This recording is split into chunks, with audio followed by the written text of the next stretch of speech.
Hello, everyone. Greetings from Switzerland and to all AI enthusiasts. And hello, Nicolas, welcoming you. I am pleased today to be a Hackmakers regional ambassador for Switzerland and for the Build with AI hackathon. I am a visionary and pragmatic digital strategist who rely on people and also on technology, also on my experience in strategy, finance, technology, data. So therefore, this last month, I wrote a thesis proposing 2 digital strategy and their execution. And why does this matter? Let me share some findings with you. I am applying a framework for collaboration between incumbent and fintech on an ecosystem, allowing to generate new value proposition for new customer-centric journey.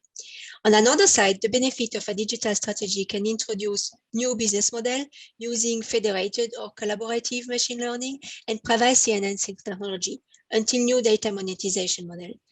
So benefit 1, by integrating explainable artificial intelligence, boost new data-driven business model.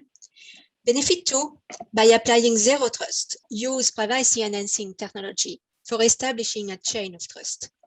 Benefit 3, grow and be a participant of a new ecosystem, meaning also empower employee stakeholders to get real-time access to secure data that they need for information, for informed decision-making.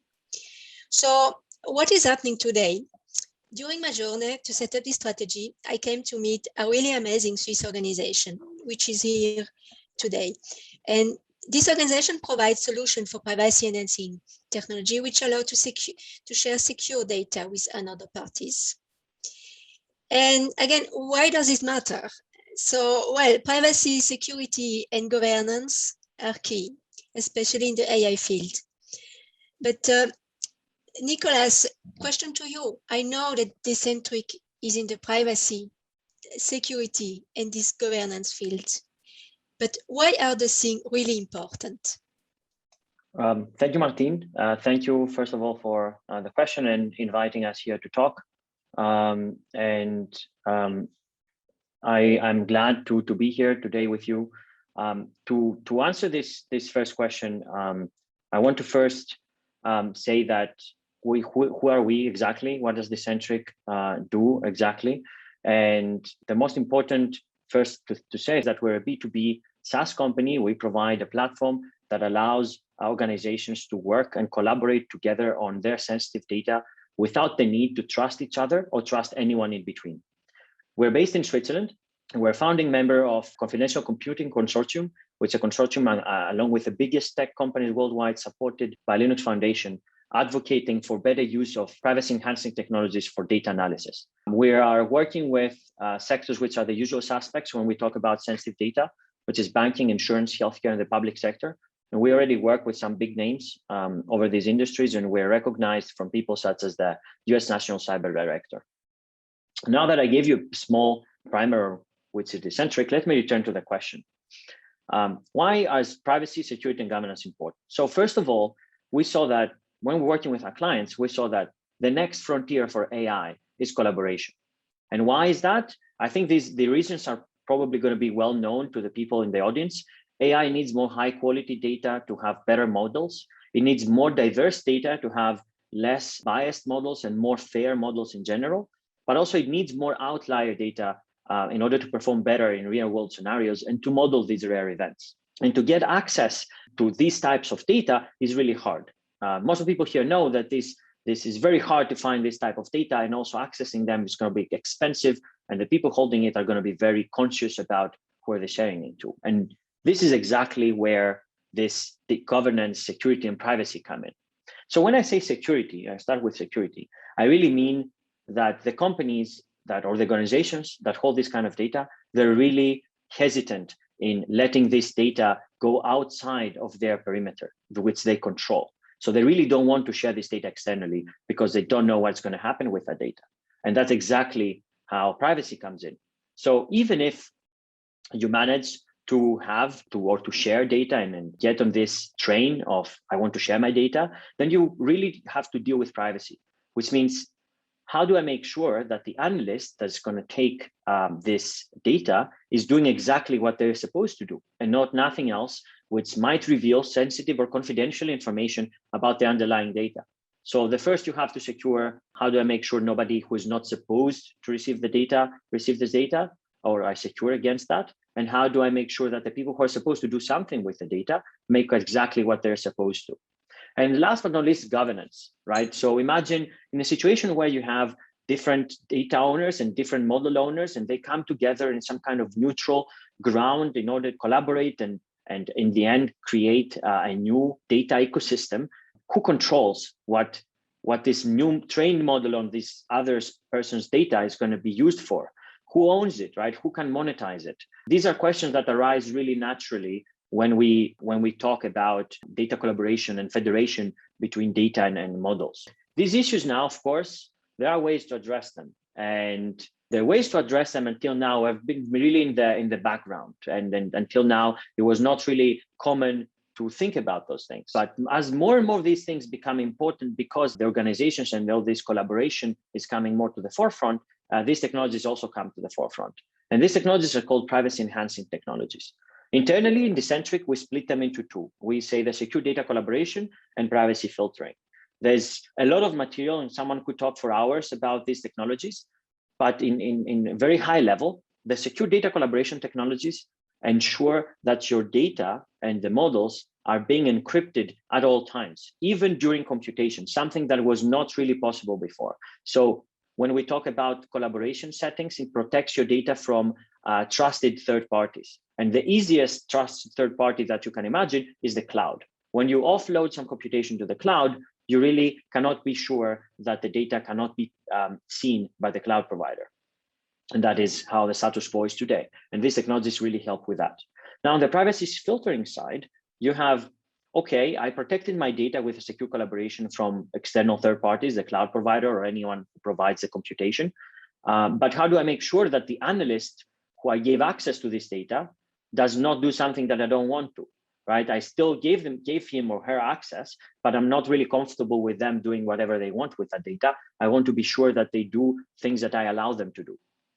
This is what privacy filtering is all about. It puts a tight control around your data or around the model to make sure that whatever comes out of the analysis is privacy preserving. Now, these technologies are usually used interchangeably. So you say privacy enhancing technologies or PETs, and you include all of them. The separation that we did internally is that because we think that you really have to separate them that way and then combine them in order to have the complete protection that is needed for truly untrusted and privacy preserving collaboration. And why is that? Is because on the one hand, you really want to protect as a model owner, both your model, but as a data owner, you also want to protect your data. And you want to do that, and you want to collaborate in an untrusted setting where you can safely say that I don't reveal my model to the data owner, but I also don't reveal my data to the model owner. And in order to do that, you need a neutral ground. And that neutral ground cannot be another trusted third party, because the data we're talking about is very sensitive. So we're talking about patient data, record, financial record data, school data. It's kind of data that you cannot afford in this age and day to really have them going freely around and adding more third parties to your trust chain. And then you have secured this with these technologies. You still need to secure the case of someone who is an analyst speaking around and doing things they're not supposed to do, revealing sensitive information. So a very good example would be, I have a model that is applying on that data that the only thing it does, it just reveals all or pastes or prints all the underlying information. I cannot really have this. So by combining those two, you really get both the best of both worlds and truly a protection for your data collaboration setting. And now, returning on why this is important, it is important because it needs to be the default. It is important because the organizations that are part of this, they really need and they really have to get to this setting of a very secure and private compute in order to get better governance, to get better control, and to actually invite them to start sharing their data. If you don't have this, if we don't have this space, it's impossible to have effective data sharing. And yeah, that is my basis on why these are important. Thank you so much, Nicholas. Indeed, this is quite an important aspect. So privacy enhancing technology needs to become the default. Okay. Thank you also for the insight you spoke about the importance of a good idea. And you have now explained, you have talked about privacy, this privacy enhancing technology. I know that most of them are really at the cutting edge, right? And tell me, how is the journey of a startup that works with such emerging technology, a startup like you who is working? Thank you for the question. You know, if I had to really compress this question into one word, I would really say it's compromise. Because we started off with a very difficult, very obscure technology that really represents the best of class on how you want, what you can do in security. But it was also very researched, right? It was still actively researched. And we found out it's really difficult to explain, it's really difficult to audit, and it's also really difficult to deploy. You really, when you work in such cutting edge technologies, you really have to understand that it's not about what I want, it's not about what the company wants, it's more about what the market needs at that time. So we really understood that going with the cutting edge is still not the time. We have to make a compromise and start working on some other technology, which is more production ready. And then you listen to the market. But it's also very, very important to keep your focus very clear. So it's easy to say that compromise, but then if you do compromise, you end up having nothing in the end and no real value. So for us, how we experience this journey is that we really need to have, and we have a very strong vision of where we want to go, but we are very flexible on how to go there. And when you work with emerging technologies, I think this is key, because you will always find things that nobody has ever seen before and nobody has encountered before. And you really need the flexibility and the focus on your vision to navigate and really find the product market fit that will allow you to go to the market. Absolutely. Thank you for that. And tell us also, Nicolas, what is then the role that the AI integration plays for Decentric? So AI integration is very important for us, but it's also, we believe that it should be less important. We see a lot of companies around having very fancy models, very nice models that are good 90% of the time. When in our field, this is, for example, something that is not really possible, right? When we talk about very sensitive models on very sensitive data, you really need to perform 100% of the time correct, or very close to 100% of the time.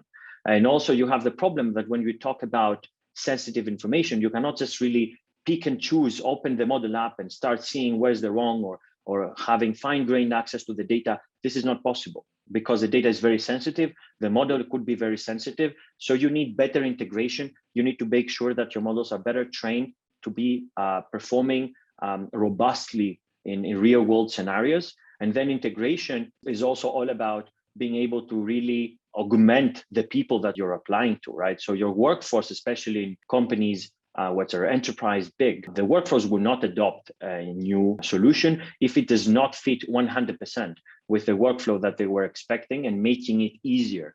If you try to change, especially big organizations, you go in with something new that radically changes how the work is done, it's guaranteed that is not going to be something that is successful, because people will want something that is easier than it was before, not something that has a huge learning curve. So integration, we start our product thinking, how can we integrate and make deployments and these trainings on such difficult and sensitive environments easier than they were before, but at the same time, much more secure than they were before. So you really have to think about this from the beginning. Otherwise, if you try to patch it, it would not be as easy.